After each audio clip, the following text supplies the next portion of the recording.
Welcome to World Tide News, where we navigate the powerful currents shaping our world. Today we take a hard, unflinching look at the political movement that reshaped the American right, that delivered the Republican Party its most remarkable victories in a generation. They called it MAGA, Make America Great Again. But I'm here to tell you, pull up a chair because it's time to speak the quiet part out loud. The movement as we knew it, that cohesive, thunderous juggernaut, is dead. It's over. Again, it's MAGA versus MIGA, and it's hard to see how these two sides can be united. To make sense of it all, we're going to do things a bit differently and speak directly to some of the influential people with different views on what comes next. Joining me first is Benny Johnson, host of The Benny Show. Benny, welcome back to Uncensored. Well done, Piers. MAGA versus MIGA. Let's go. Yeah, I'm sure you can sell some merch on that. I'm sure you can sell some swag, and that's I could sell it to everybody that way. I can cover all bases. Turning to the conservative right in America, it's kind of fascinating to watch what's been going on. How big a deal is this kind of schism that's been developing, and what do you fundamentally put it down to?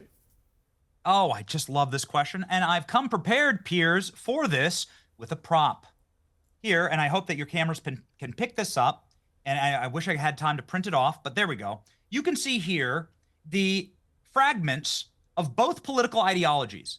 You can see exactly what Piers was talking about with woke. Now, the blue, obviously, is the left. The entire landscape of acceptable thought on the left, as charted out by very reputable and very good data scientists. The left is this teeny little blue dot right there. Teeny little blue dot. That's what the left is. That's the arena of acceptable opinions and thought. Piers was just talking about how illiberal actually the Democrat Party is, and how illiberal and how non-progressive. It's actually regressive. Oh, I'm gonna butcher my child and turn him into a girl. That's regressive, man. That's sick. You know, like that's not progressive. That's like Stone Age. That's like Aztec stuff. I mean, it's sick. But anyway, this is the right. What a nightmare. And okay, I'll put the prop down now. That's the right. I was going to print it off for you, Piers. I thought I'd save some trees here, you know? Maybe we'll bring in the environmentalist wing, you know, into the right. What I'm showing you here is that the ideology of the right is insane right now. And I love it.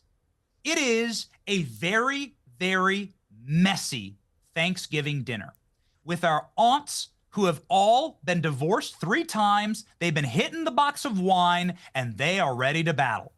And it's a lot of fun. It's entertaining. You can put some of the videos up on World Star of the aunts fighting, but we're all still under the same roof. We're all still family at the end of the day. And this is a coalition that has been created by Charlie Kirk. In no small part, he's one of the driving forces of J.D. Vance and Donald Trump, RFK Jr. and Donald Trump, Elon Musk and Donald Trump. This is a world that is wildly different than like a Steve Bannon and Donald Trump, right? And that's what you had in the first administration. This is a huge party with a lot of competing interests and a lot of people that care about making sure that their agendas get done. And I'm one of them, by the way. I have little pet projects that I really want to see done. And Charlie really wanted to see these kind of things done, like the destruction of the college cartel and the destruction of wokeness. The point is here, Piers, is that the reason why it's messy is by design. It's good. Iron sharpens iron, the scripture says. It's important to train, and it's important to spar, and it just came from UFC. I mean, those guys, the fighters need to have other fighters hit them in the face a couple times and when they're training. They got to prepare for this. That battle is good on our side. Here's the thing that is bad about it, because I know that's going to be your next question, so let me just beat you to it. The thing that's bad about it is disintegrationism. When people blackpill and say, I'm done, you know, I'm done. I'm cashing out on politics. It's all rigged. It's all broken. It's too messy, whatever. It's too mean. People use naughty words. No, man. Don't leave the family. It is a fun Thanksgiving dinner. The food's flying. The box of wine is pouring. But in the end, we are all still family. What we're witnessing now isn't a movement. It's the shell, the exoskeleton of something that once roared, now hollowed out from the inside. The recent, very public fallout between the president and Congresswoman Marjorie Taylor Greene isn't just a spam. Through it all, I never changed or went back on my campaign promises and only disagreed in a few areas, like my stance against H-1Bs replacing American jobs, AI state moratoriums, debt for life 50-year mortgage scams, standing strongly against all involvement in foreign wars, and demanding the release of the Epstein files. Other than that, my voting record has been solidly with my party and the president. Loyalty should be a two-way street, and we should be able to vote our conscience and represent our district's interests because our job title is literally representative. America first should mean America first and only Americans first, with no other foreign country ever being attached to America first in our halls of government. Standing up for American women who were raped at 14 years old, trafficked and used by rich, powerful men should not result in me being called a traitor and threatened by the President of the United States. It's a symptom. It's the sound of the foundation cracking.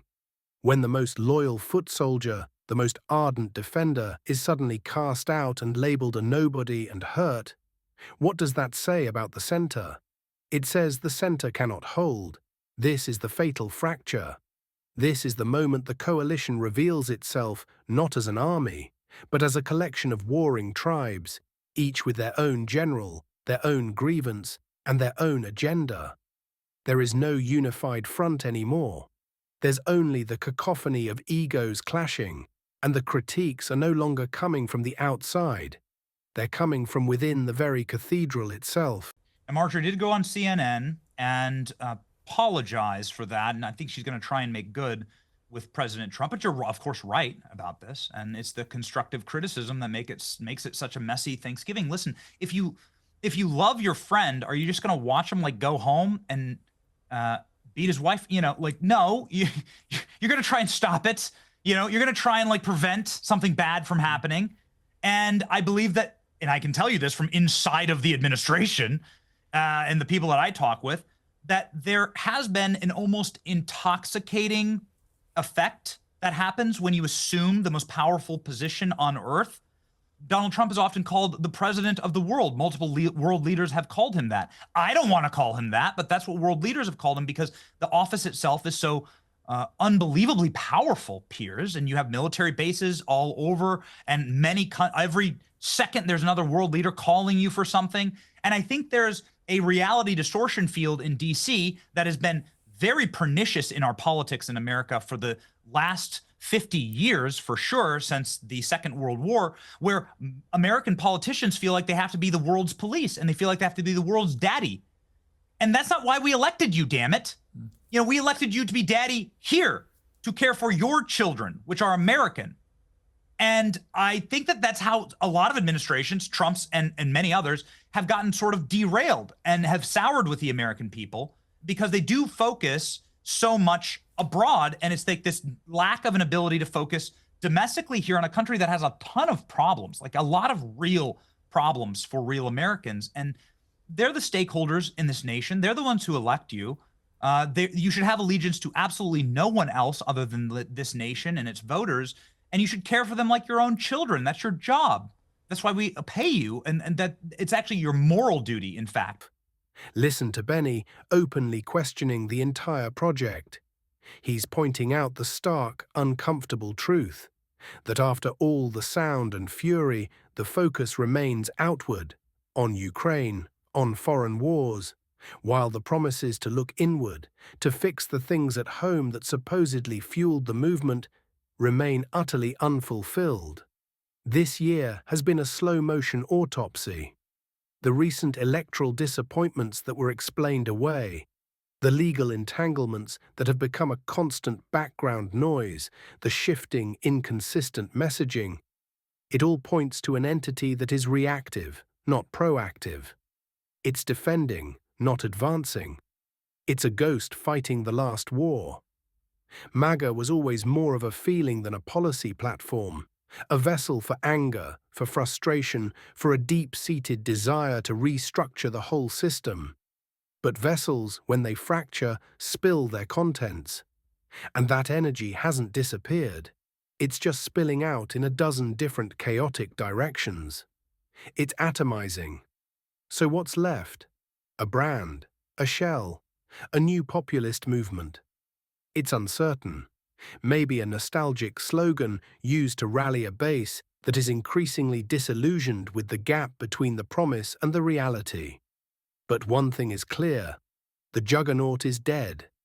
The name remains, but the spirit, that unified, world-shaking force, has left the building.